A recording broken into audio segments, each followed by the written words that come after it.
Coming up, we'll tell you about a Bourbon County neighborhood left cleaning up after last night's strong storm ripped through the bluegrass. The excitement is building ahead of tomorrow's Final Four matchup with Kentucky and Wisconsin. We'll take you live to Indianapolis. Tracking, alerting, protecting. WKYT News starts now with First Alert Weather. Good afternoon, I'm Jennifer Palumbo. Rounds of strong to severe storms continue to rumble across central and eastern Kentucky, and they could include hail and high winds along with heavy rain.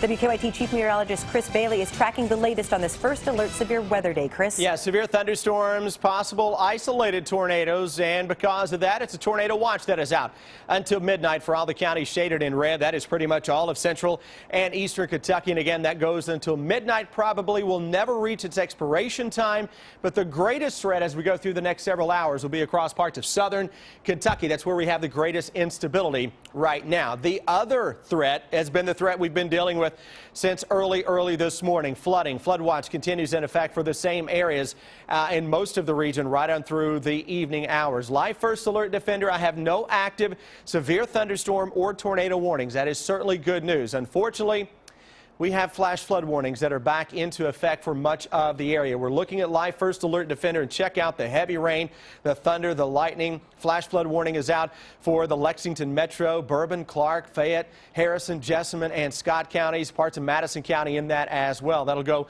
until 7 o'clock this evening. Torrential rains falling from Carlisle through Bourbon County and right on in now to sections of Clark County and Fayette County. Here in Paris, where we had some flooding earlier in the day, getting those heavy downpours, those extend back toward Scott County High School, midway into downtown Frankfort and across the Lexington area. Boy, we can verify this here at the station. Over the past 10 minutes or so, it has been raining as hard as it has at any point today. Another flash flood warning is out for areas along Interstate 64 and the BG Parkway between Lexington and Louisville. Scattering of showers and thunderstorms across southern Kentucky, but keep in mind, this is the area that has the best instability, so you have the best chance of seeing out-and-out severe thunderstorms as we go through the evening. Defender is picking up on additional bands of storms developing to our west. The atmosphere has just enough spin in it to potentially spin up an isolated tornado or two as we go through the next several hours. The cold front is just to the west of Louisville. That's going to zip in here fairly quickly as we go through the next 3 or 4 hours. That'll have a 20-degree temperature drop coming in behind that. But Jennifer, it is that cold front that will finally get rid of the rounds of showers and thunderstorms. The bad news about that, it's still several hours from happening. So we have the flood threat and the potential for severe weather to go over the next few hours. And of course, we're here to walk you through it all evening long. Still a lot to track. Thank you, Chris. And high water has closed more than a dozen roads in Anderson County. The problem started this morning when heavy rains caused streams and rivers to jump their banks. WKYT's Phil Pendleton continues our top story team weather coverage. I am in the Glensboro area of Anderson County, west of Lawrenceburg, just off of Kentucky Highway 44. They tell me this is one of the hardest hit areas where there was a lot of water covering these roadways. In fact, where I'm standing right now, I'm told just a couple of hours ago was submerged, not just with water, but with rapidly rushing water. You can see that water is still going over the roadway at a very swift pace. This is on Bridge Hill Road, and I'm told the situation is much better now than what it was before. I've seen a number of people turn around realizing the water is too swift and too high for them to drive through. I'm told that one woman was rescued from her house when water surrounded it, and another person had to escape a car that was submerged. It was impassable earlier. I mean, it was plumb up into the mailbox here. It was deep. I couldn't get through. So you've actually seen the water recede quite a bit in the last... Oh, yeah. So right where we're standing right now, it was underwater? Oh, yeah. All this was flooded. It flooded plumb up to the tree right there. And emergency officials say they realize the situation could get worse again as more rain is forecasted. In Anderson County, Phil Pendleton, WKYT. Officials say at one time 14 roads were closed, but the water is receding at a good rate. Overnight storms damaged several homes in Bourbon County. At least 2 homes in the Spring Hill neighborhood in Paris had to be evacuated. As Mike Linden reports, no one was hurt, but many neighbors say they were startled by the storms. Following strong storms that brought heavy rain, cloud-to-ground lightning, and wind gusts over 50 miles per hour, one Bourbon County neighborhood has a lot of cleaning up to do. Around 2 o'clock early this morning, wind gusts near 50 miles per hour blew through the Spring Hill Drive neighborhood in Paris. The winds were strong enough to rip the roof right off of one home, and across the street, a downed tree narrowly missed landing on another. While damage to homes is mostly minor, some backyard sheds are a total loss. We had a building back there with a lot of stuff in it, you know, and the building is gone. It just wiped it down. And then stuff is strewed all over the backyard. While neighbors say that there is a lot of cleaning up left to do before the weekend arrives, officials say that nobody was hurt during last night's strong storms. In Bourbon County, Mike Linden, WKYT. Some homes on Spring Hill Drive lost power last night, but it has since been restored. Louisville has been dealing with a lot of problems today. There were more than 100 water rescues overnight because of flooding. Louisville police say there was also a mandatory evacuation for the first floor of an apartment building. The city picked up 6 inches of rain overnight. No injuries are reported. Also in Louisville, nearly 200 firefighters have been battling a huge fire at General Electric's Appliance Park, shutting down production at the sprawling manufacturing center that employs thousands of people. The fire started this morning in a non-production building, creating huge columns of smoke. The cause of the fire is not known at this time. The Big Blue invasion has started in Indianapolis, with fans getting their first chance today to see the Wildcats on the court of Lucas Oil Stadium. WKYT's Sam Dick, Amber Philpott, and Brian Milam join us live from Indy, where the Cats had their first open practice today. Hi, guys.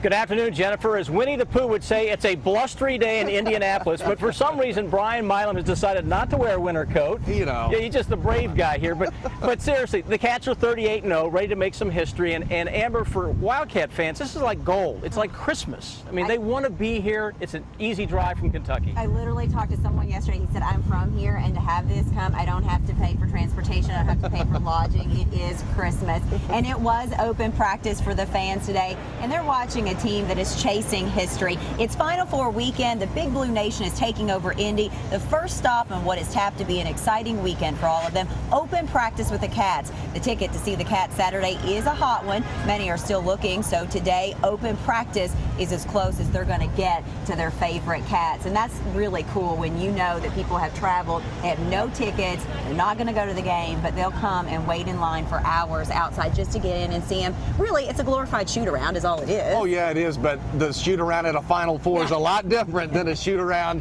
earlier in the season, and most of the lower bowl was filled, and you're looking at 25,000, 30,000. Obviously, not just Kentucky fans, but a big chunk of them are, and it's an impressive sight. And there's a lot of Wisconsin folks here, and I know as we've traveled over the last couple of weeks, they tend to pop up, and they've been really doing a little bit of talking. They want to see this game again. Well, they do, but one thing that has happened with this rivalry, this 2-year little thing back and forth, blue always trumps red. It just happened that way. But I want to talk about something that we noticed earlier today.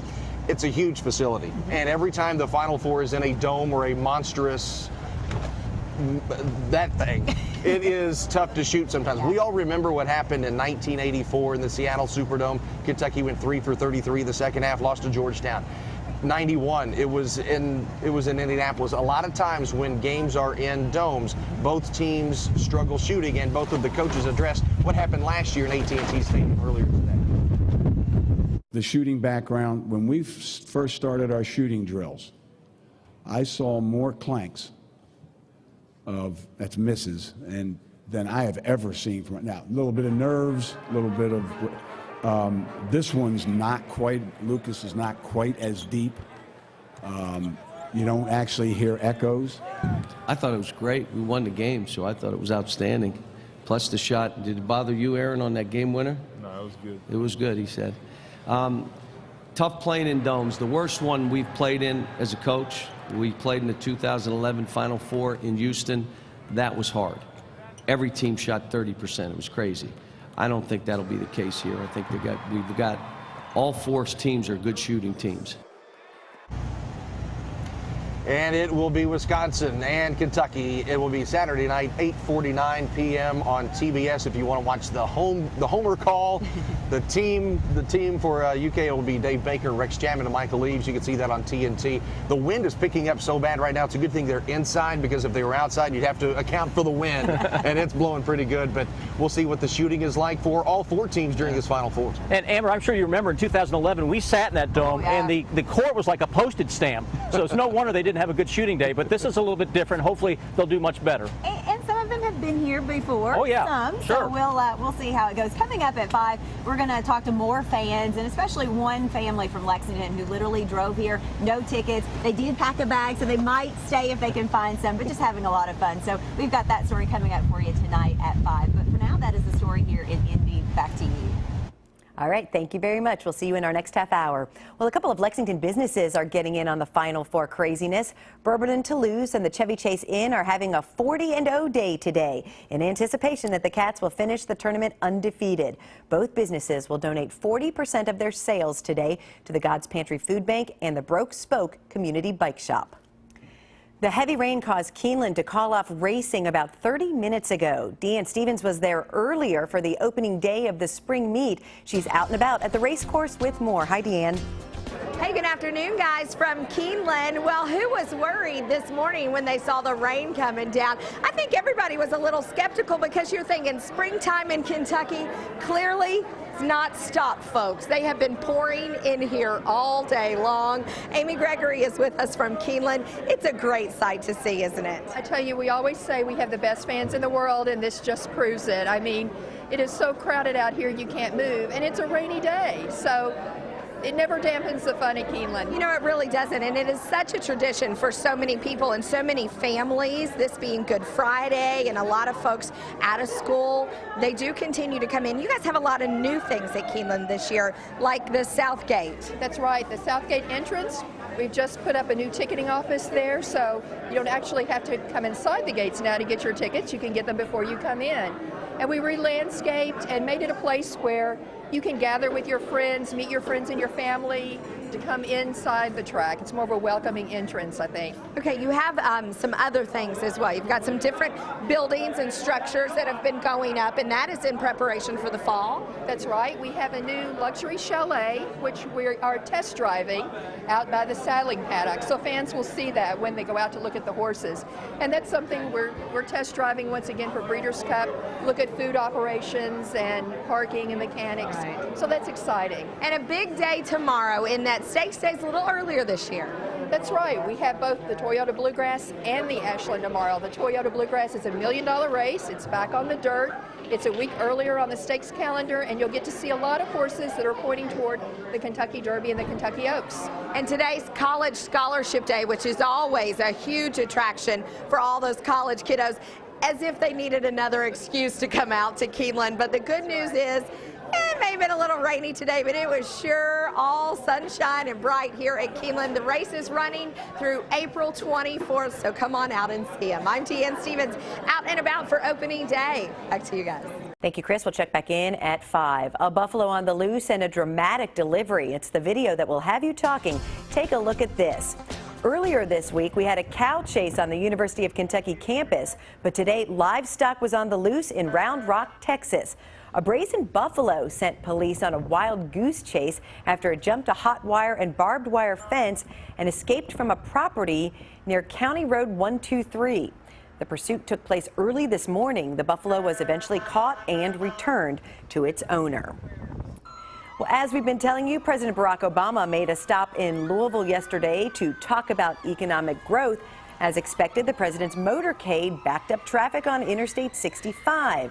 But one new Kentuckian wouldn't wait for anyone, not even the President of the United States. A baby boy was born along the interstate while it was closed for the president's visit yesterday.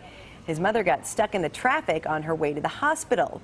Thankfully, a nurse who was also stuck in traffic helped the mother through her delivery. Both mom and baby are doing well.